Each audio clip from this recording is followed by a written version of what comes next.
Some songs only needed one monotone groovy voice cutting through the radio static and suddenly the whole world stopped. People put down whatever they were doing, turned it up. Felt something they couldn't explain. That was 70s music, raw, soulful, honest music that came straight from real life. Real pain, real love, real struggle. But here's what most people never talk about. Nobody to count on. Not Some of the deepest, most powerful, most soul-shaking songs of that entire decade came from artists who only got one chance, one record, one moment in the spotlight, and then the industry moved on without them. You think you know 70s R&B is from that era, you have almost forgotten voices that deserved so much more. Then they got 10 songs, 10 stories, 10 moments frozen in time. This is where we bring them back and give them what they were never properly given, the truth. Number 10. Lorraine Ellison, Stay With Me. where did you go? I need you to prepare yourself for this one, because Stay With Me by Lorraine Ellison is not a song you listen to casually. You cannot have it on in the background. It will not allow that. The moment her voice comes through the speaker, it demands everything you have. When things went wrong. Your full attention, your full heart, every single wall you have built around your emotions comes down whether you invited that to happen or not. Picture a woman standing in the middle of a room with nothing, no armor, no performance, no careful presentation for the camera. Just a voice and a feeling so enormous that containing it inside a 3-minute record seems almost impossible. Baby, who did you? That is Lorraine Ellison. That is this song. Stay With Me was recorded in 1966 and produced by Jerry Ragavoy, one of the great soul producers of that entire era. Ragavoy understood that Lorraine Ellison's voice was not something you controlled or managed. It was something you got out of the way of and let happen. Run to and find a shoulder. The production on this record reflects that understanding completely. The strings build slowly. The arrangement gives her space. And then she fills that space with something that sounds less like singing and more like someone bleeding emotion directly into the microphone. The song is about desperate love, the kind of love that scares you because of how much you need it. To lay your head upon, babe. The narrator is not asking gently. She is not being cool or strategic. She is asking with everything she has, begging even. And in Lorraine Ellison's hands, that vulnerability is not weakness. It is the most powerful thing you have ever heard. It reached number 11 on the R&B charts, but never broke fully into the mainstream pop conversation in the way it deserved. Wasn't I there?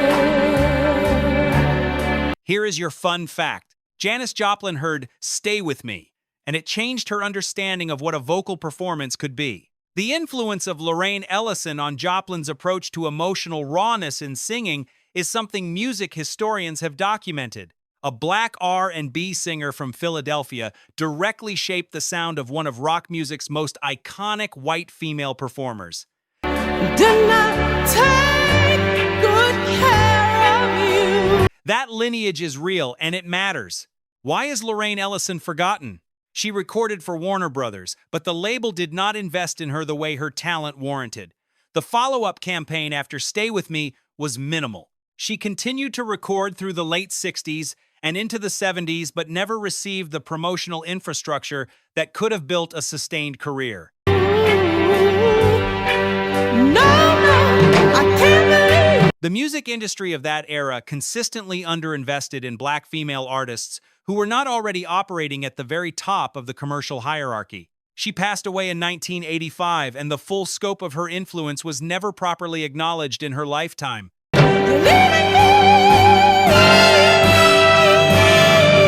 A voice this powerful should have been known by everyone. The fact that it wasn't is one of the quiet injustices of American music history. Stay close, because number 9 is about to take you somewhere completely different on the emotional spectrum. Number 9, the Whatnauts' Help Is On The Way.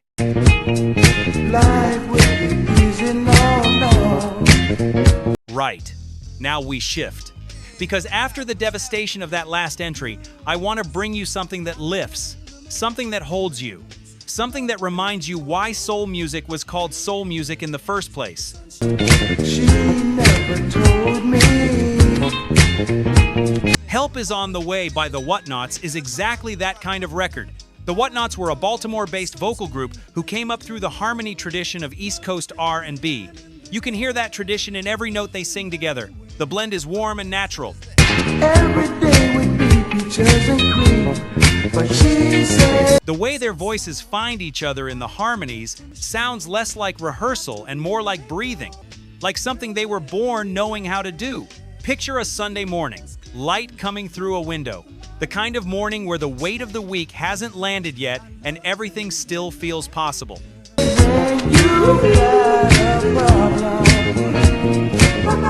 That is the emotional space this song lives in. Help Is on the Way was released on Stax Records in the early 1970s.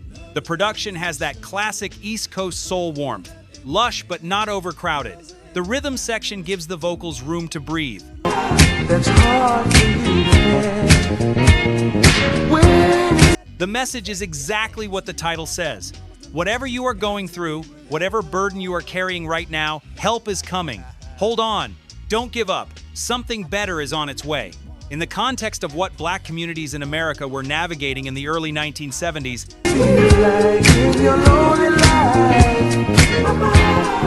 that message was not generic. It was specific, and it was necessary. The political landscape was turbulent. Economic inequality was grinding. And music that said, hold on, something better is coming, was doing more than entertaining people. It was sustaining them.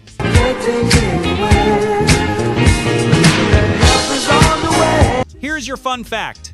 The Whatnauts recordings have become deeply valued in the rare groove and soul sampling community decades after their original release. Producers digging through crates have found their records and recognized the quality immediately.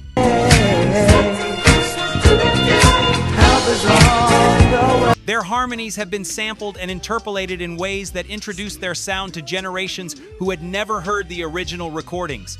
The music found new life long after the mainstream had moved on. Why are they forgotten outside of serious soul circles?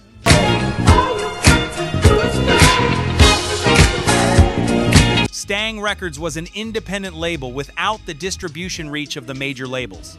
Getting a record into stores and onto radio playlists required relationships and resources that independent soul labels in the early 1970s getting closer to the frequently struggled to maintain. The Whatnauts made records that deserved national promotion and received regional distribution at best. They sang about hope at a time when hope was the most radical thing a person could offer. That is not a small thing. That is everything. If this song just hit you in that quiet place, don't let this moment be a one-time thing. Subscribe to Demo.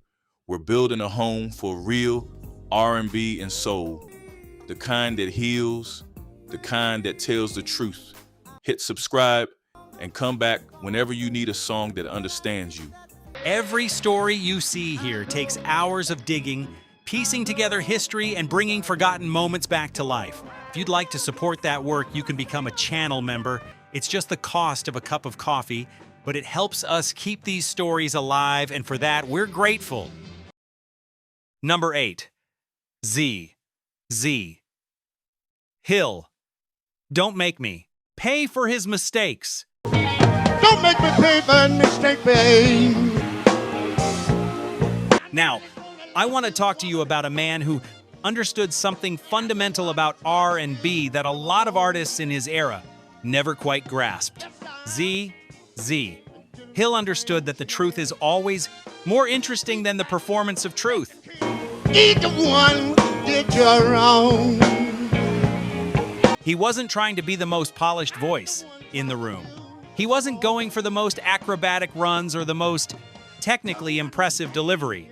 He was going for real, every single time. Don't Make Me Pay for His Mistakes is a record that puts you directly inside a very specific kind of hurt. Hey,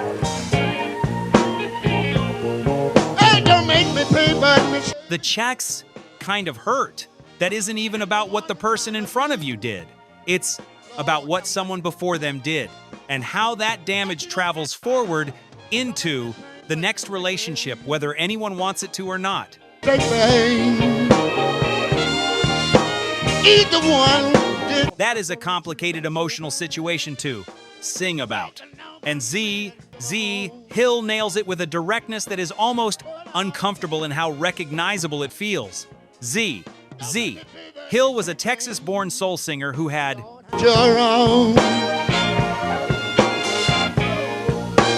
been recording since the early 1960s. He worked across multiple labels throughout the 60s and into the 70s, never quite finding the consistent commercial success that his talent warranted.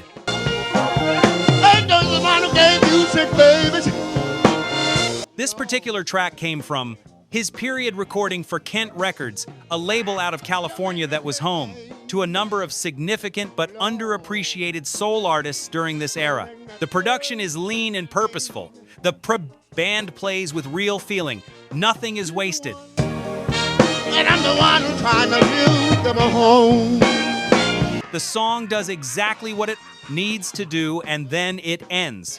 That restraint is a form of respect for the listener. Here's your fun fact. Hill eventually found significant commercial success in the early 1980s with his album Down Home. Yes, I'm so tired of you. Which became one of the best-selling blues albums of that decade. The mainstream had ignored him for 20 years, and then one album reconnected him with an audience that had been waiting for exactly what he was offering.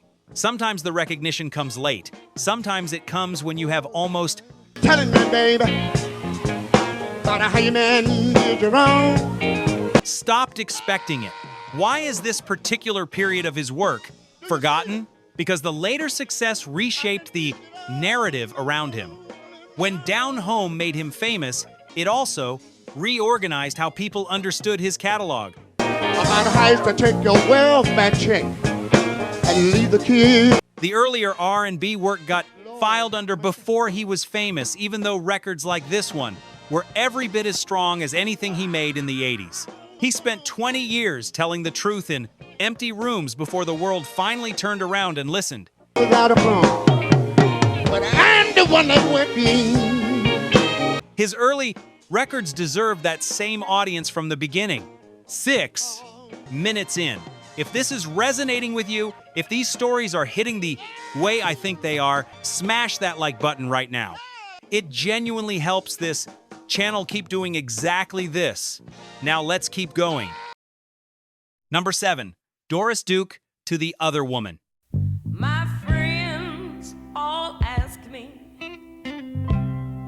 Okay, I need to be real with you about something before I tell you about this song. There are certain voices in soul music that you hear once and you never fully recover from. Not in a bad way. In the way where something inside you permanently shifts and you cannot explain to anyone who hasn't heard it what exactly happened to you. If I know the real you. Doris Duke is one of those voices. To the Other Woman is a record that walks straight into the most painful corner of human relationships and sits down there without flinching. The narrator is speaking directly to the woman her man has been seeing. But there is no rage in the delivery. There is something more devastating than rage. I say yes. There is clarity and exhaustion and a kind of broken dignity that will reach into your chest and squeeze something you didn't know needed to be squeezed. Doris Duke recorded for Canyon Records in the early 1970s. The production was handled by Jerry Williams Jr., who worked under the name Swamp Dogg. I know my man and all about his other woman. And if you know anything about Swamp Dogg's production style, you know that he had an extraordinary ability to find the emotional center of a song and then build an arrangement around it that amplified that center without ever overwhelming it. The record found an audience on the R&B charts and developed a strong following among soul music devotees. So to me, that's nothing new. Who recognized immediately that they were hearing something extraordinary. The lyrics operate on multiple levels simultaneously. On the surface, it is a song about infidelity, But underneath that, it is a meditation on worth and dignity and what it means to fight for something that is already gone.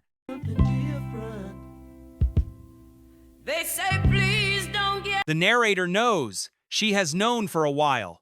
And this song is her processing that knowledge out loud. Here is your fun fact. To the Other Woman has been cited by multiple soul singers across subsequent generations Offended. They're only trying to help me. as one of the performances that taught them what emotional authenticity and vocal delivery actually means. Not how to sound emotional, how to be emotional in a way that translates through a microphone onto tape and then out of a speaker into someone else's body. So I won't mess up my life. That is a very specific skill, and Doris Duke had it completely. Why is she forgotten? Canyon Records was a small, independent label without the infrastructure to sustain a national campaign. The distribution gaps meant that huge portions of the country And the other woman is his wife. simply never had access to the record in any consistent way. And Swamp Dogg, despite his brilliance as a producer, was himself operating outside the mainstream commercial machinery in ways that limited what he could do for the artists he worked with in terms of visibility. Playing second fiddle. At least I know. Doris Duke sang things that most people are afraid to feel. The fact that the industry wasn't ready for her says everything about the industry and nothing about her. Number 6. Ann Peebles, I Can't Stand the Rain. I can't stand the rain against my window. Right. Now we are getting into territory that some of you are going to feel very strongly about. Because Ann Peebles recorded one of the genuinely perfect songs of the entire 1970s, and a significant portion of the world knows it primarily through other people's versions. Bringing back sweet memories. And I want to fix that right now. I Can't Stand the Rain is Ann Peebles' song. She co-wrote it. She recorded it first. She owns it in every way that matters. And when you hear her original recording,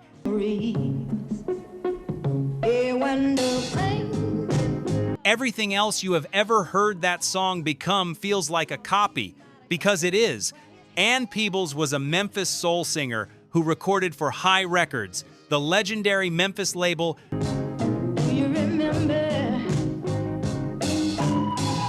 that was also home to Al Green during his most creative period. The producer was Willie Mitchell, who was one of the great architects of the Memphis soul sound.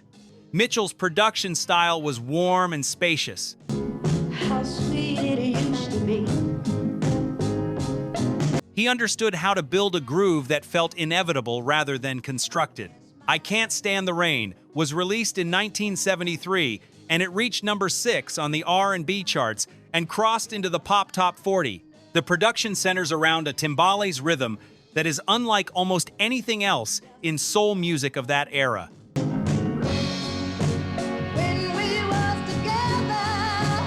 It is hypnotic. It pulls you in immediately and does not let you go. The song is about heartbreak and rain, and the way the two things become permanently connected after a certain kind of loss. Rain that used to mean something tender now means pain.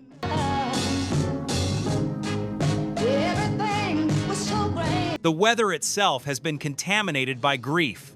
If you have ever experienced that specific kind of emotional association, you will know immediately that this song is telling the truth. Here is your fun fact. The timbales part on I Can't Stand the Rain was apparently created partly by accident during the recording session.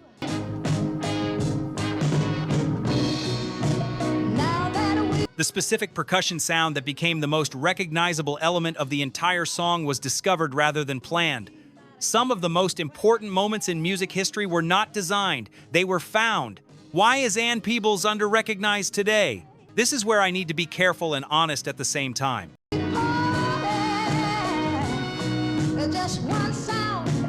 Her original recording has been somewhat overshadowed in the mainstream conversation by cover versions that received heavier promotion and wider distribution. Misty Blue's version, Tina Turner's version, both of those recordings introduced the song to wider audiences, but neither of them has the specific quality of the original.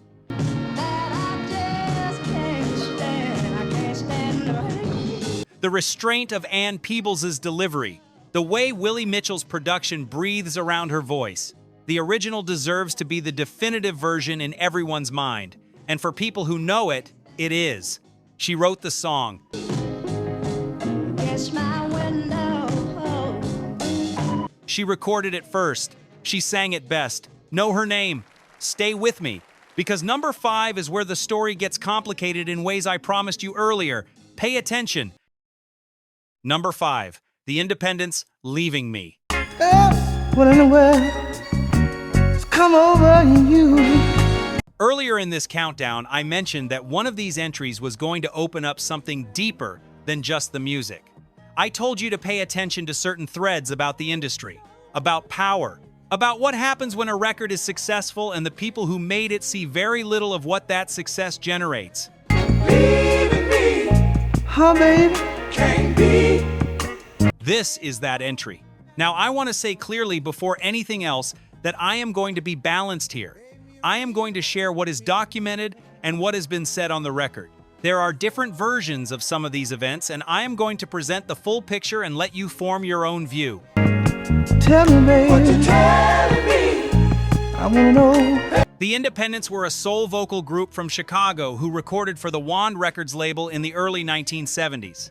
Leaving Me was released in 1973, and it became a genuine R&B hit, reaching the top 5 on the Billboard R&B charts. Baby, I heard somebody say, leaving me. The song is a masterpiece of controlled emotional devastation. The lead vocal carries this quality of someone trying to hold themselves together while everything inside them is falling apart.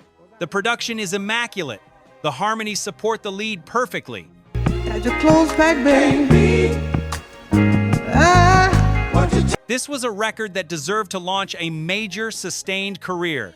And here is where the story becomes more complicated. In interviews over the years, members of groups like the Independents and similar Chicago soul acts from this period have talked about the conditions under which they recorded. I want you to go, baby. And the financial arrangements that governed their relationships with their labels. Some people say that the royalty structures offered to acts on independent soul labels in this era were structured in ways that significantly benefited the label while leaving the artists with very little long-term income from their work. Lately I felt that you. In interviews, it has been said that artists were often presented with contracts that were difficult to negotiate because the power differential between a young group trying to get their music heard and a label with existing infrastructure and legal representation was simply enormous. Sign what we offer you or find somewhere else. Avoided my conversations. You would turn on the. That was the choice many groups faced. There are different versions of specific situations, and I am not in a position to make precise legal claims about any individual label or executive. What I can tell you is that the pattern of black artists in the 1970s soul and R&B world receiving inequitable financial treatment from the labels that profited from their work is extensively documented by music, TV, yes you would. Leave me in aggravation. historians, journalists, and the artists themselves in their own words across decades of interviews. The independent situation reflected that broader pattern. Leaving Me was a top 5 R&B hit. I just don't know what I've done to you. The group did not build the kind of financial foundation from that success that a top 5 hit should have generated for them. The follow-up promotional support was inconsistent. The momentum of a genuine hit record was not converted into a sustained career the way it should have been. But whatever it is, child. How did this affect their legacy? In one sense, it pushed their music into the cult classic category. People who find Leaving Me today find it in the way serious record collectors find things through digging, through recommendation, through the kind of passionate community that forms around music. I hope one thing can't be true, and that is leaving me. No. That was never properly distributed to the mainstream. That cult status is real, and it carries its own kind of value. But cult status is not the same as the recognition and financial security that a top 5 R&B hit in 1973 should have generated for the people who created it. Can't be. The music industry has changed in some ways since then. In other ways, the fundamental power imbalances that define these relationships have simply taken new forms. The specific contracts have changed. The specific mechanisms have evolved. Yes, baby. Sometimes I'm more. But the basic dynamic of people with lawyers and infrastructure on one side of the table and artists who just want their music heard on the other side has not disappeared. That is why Leaving Me is not just an R&B record.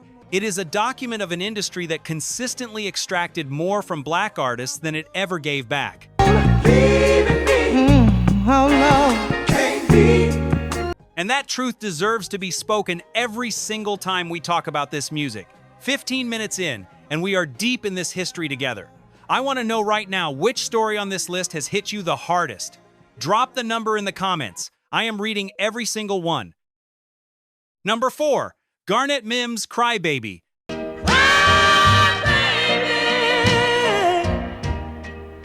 I need to take you back for a moment. Not just back in time, back to the root of something, back to where the whole emotional vocabulary of soul music comes from. Because Garnet Mimms recorded Cry Baby in 1963, which puts it just before our main decade.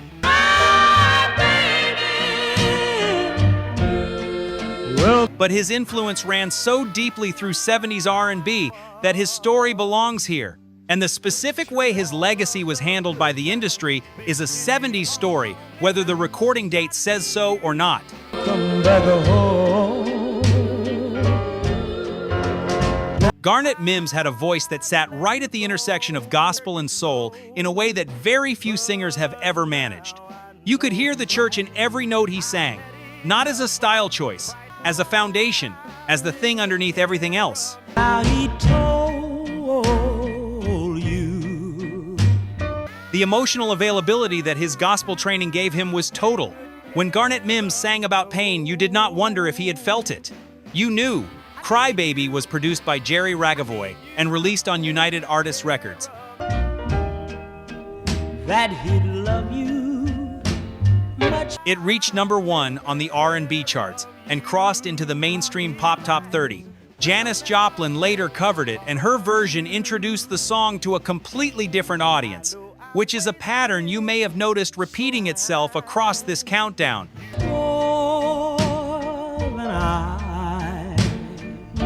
The song is about the specific vulnerability of loving someone who does not love you back with equal force. The narrator is not ashamed of his feelings. He is not trying to be cool. He is simply honest about what he feels and what that feeling costs him. But he left you, and you don't. In early 1960s, American popular music for a black male artist to present that kind of emotional openness without irony or defense was genuinely significant. Here is your fun fact. Garnet Mimms was actually offered a development deal by a major label. You just don't know why. Before his independent success, that would have required him to significantly alter his vocal style to fit a more commercially conventional mold. He declined. He trusted what he had. And Cry Baby proved that trust was justified. And when you don't know what to do. Sometimes the best business decision an artist can make is to refuse to become something other than what they are. Why is he under-recognized today? His later career was disrupted by the same forces that disrupted so many artists on this list. You come running. Label changes, inconsistent promotion, the shift in commercial R&B toward new sounds that the industry decided were more marketable. Garnet Mimms kept recording into the 1970s, but the mainstream infrastructure that could have built on the foundation of Cry Baby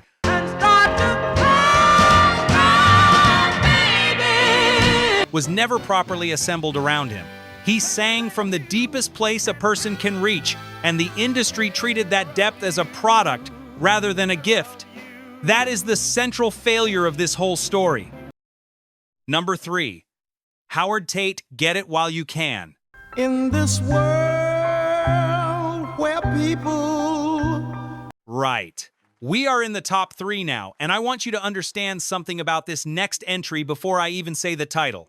Howard Tate is one of the greatest soul singers who ever lived. are fighting with each other. That is not an exaggeration. That is not nostalgia speaking. That is a statement that serious music historians and soul music devotees have made consistently for decades. Bono of U2 has spoken publicly about Howard Tate's influence. Nobody to count on. Critics who have spent their entire careers immersed in soul music put him in the highest category. And most people have never heard his name. Get It While You Can was recorded for Verve Records in 1967, produced by Jerry Ragavoy. Not even your own brother. So if so And yes, you have now heard Jerry Ragavoy's name multiple times in this countdown. That tells you something important about how much of the deep soul that we are honoring today passed through his hands. The song is a meditation on impermanence. someone comes along who gives you Take what life offers you while it is still being offered. Love while you can love. Feel while you can feel. Because nothing stays, nothing is permanent. And the moments you let pass without grabbing them with both hands are the moments you carry as regrets. genuine affection. Get it while you can. That is a message that resonates differently depending on where you are in life. At 25, you hear it as a suggestion. At 45, you hear it as something closer to a warning. At 65, you hear it as a truth you wish someone had pressed harder into your hands when you were young. Get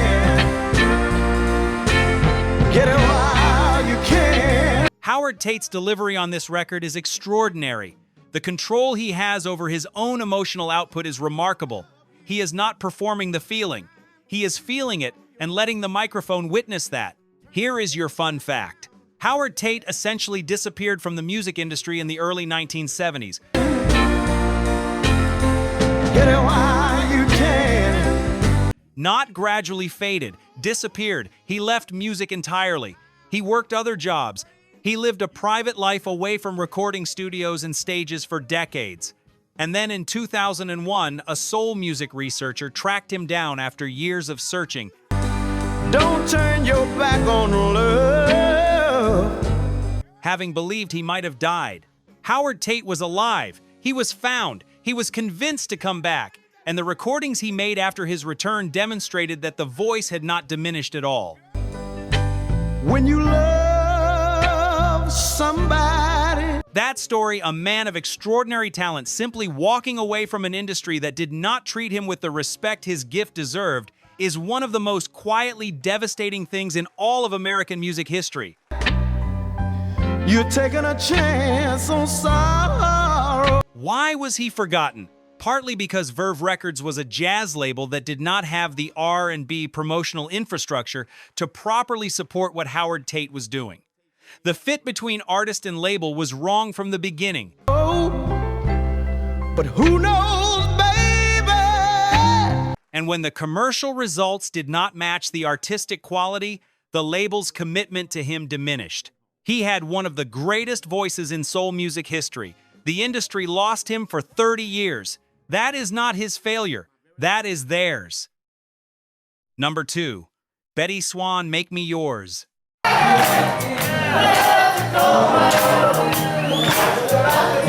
We are at number 2, and I want to slow everything down for this one. Because Make Me Yours by Bettye Swann is the kind of song that you need to sit still for. Not because it is difficult, because it is so precisely beautiful that moving around while it plays feels like a disrespect to what it is doing.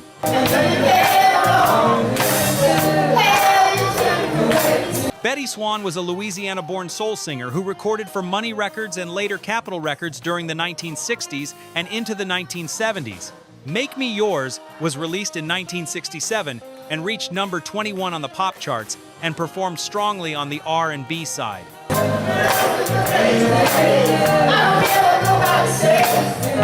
For a soul singer on an independent label in 1967, that was a genuine mainstream breakthrough moment. The song is about wanting, pure and uncomplicated wanting. The narrator wants to belong to someone, not in a diminished way, not as a loss of self.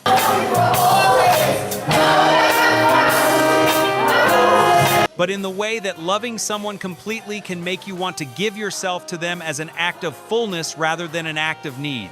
That distinction is subtle, and Bettye Swann's delivery makes you feel it without ever explaining it. The production is warm and southern. The arrangement has strings that arrive like a gentle tide.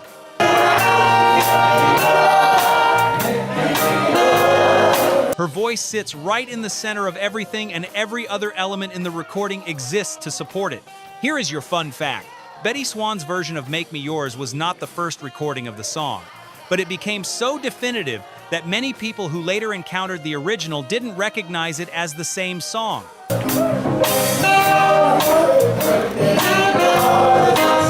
The transformation that a great singer can bring to existing material, making it so completely their own that it becomes impossible to imagine it any other way, is one of the deep mysteries of musical interpretation. Bettye Swann demonstrated that mystery completely on this record. Why is she under-recognized today?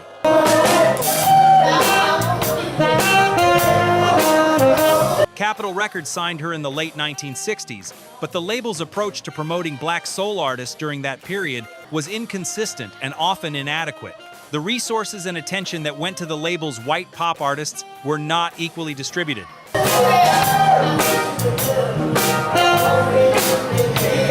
Bettye Swann's Capitol recordings are some of the most beautifully produced soul records of the era, and they were never given the promotional campaign they deserved. She sang Wanting like she invented the feeling, and the industry treated that gift like a product to be filed and forgotten. That is a wrong that more people need to know about. If this song just hit you in that quiet place, don't let this moment be a one-time thing. Subscribe to Demo. We're building a home for real R&B and soul, the kind that heals, the kind that tells the truth. Hit subscribe and come back whenever you need a song that understands you. Every story you see here takes hours of digging, piecing together history, and bringing forgotten moments back to life. If you'd like to support that work, you can become a channel member. It's just the cost of a cup of coffee, but it helps us keep these stories alive, and for that, we're grateful. Number 1, William Bell, You Don't Miss Your Water.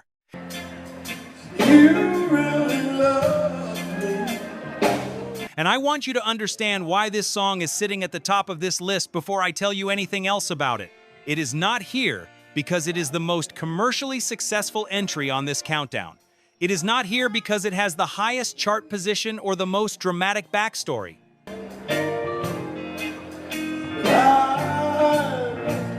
It is here because it is the most true. William Bell recorded You Don't Miss Your Water for Stax Records in Memphis in 1961, which again puts the original recording just before our primary decade. But the song's influence on 70s R&B is so foundational,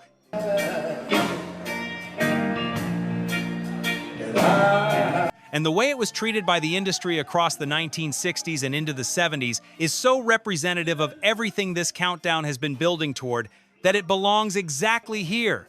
Stax Records was one of the great American record labels.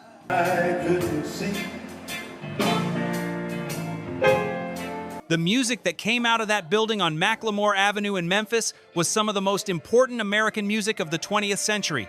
Otis Redding, Sam and Dave, Isaac Hayes, Carla Thomas. The list of artists who recorded there reads like a hall of fame by itself.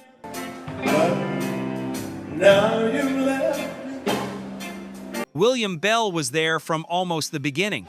You Don't Miss Your Water is a song about the specific human failure of not appreciating what you have until it is gone. The narrator had someone who loved him. He did not treat that love with the care it deserved. She left.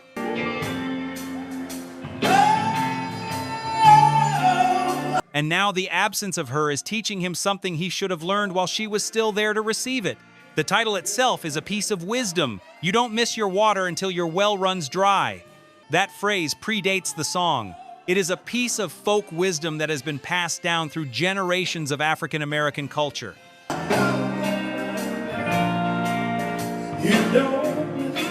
William Bell took that wisdom and put it inside a melody so perfectly shaped that the two things became inseparable. The production has that early Stax simplicity. The rhythm section lays down a groove that feels like it has been playing since before the world began. William Bell's voice is steady and unhurried. He is not begging. He is not dramatic. He is simply telling the truth about what he did and what it cost him.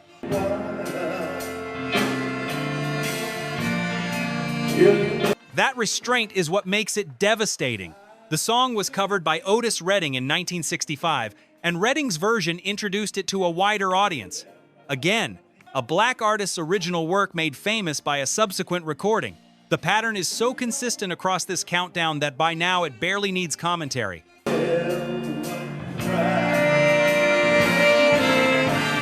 Here is your fun fact. William Bell co-wrote Born Under a Bad Sign with Booker T. Jones, which was recorded by Albert King and became one of the most covered songs in blues and rock history. Cream covered it. Jimi Hendrix referenced it. The man who recorded You Don't Miss Your Water co-wrote one of the cornerstones of the entire blues rock canon. I kept you crying. His fingerprints are on music that millions of people love without knowing his name is connected to it.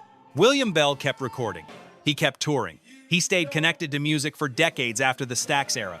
And in 2016, at the age of 77, he released an album called This Is Where I Live that won him a Grammy Award.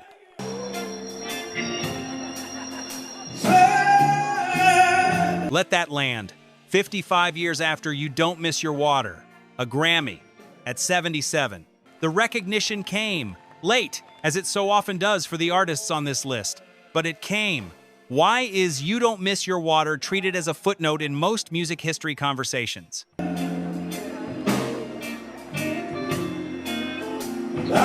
Because the music industry has always been more comfortable celebrating the artists who fit neatly into commercially convenient narratives. William Bell was a foundational figure at one of the greatest labels in American music history. His songwriting built structures that other artists' entire careers were constructed on.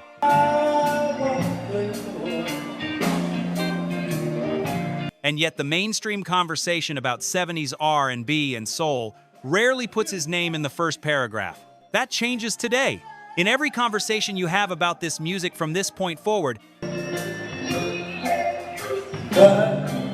When you left, his name belongs in that first paragraph. He wrote about not appreciating what you have until it's gone. The music world spent 50 years proving his point. He got his Grammy at 77, and he earned every single second of that recognition.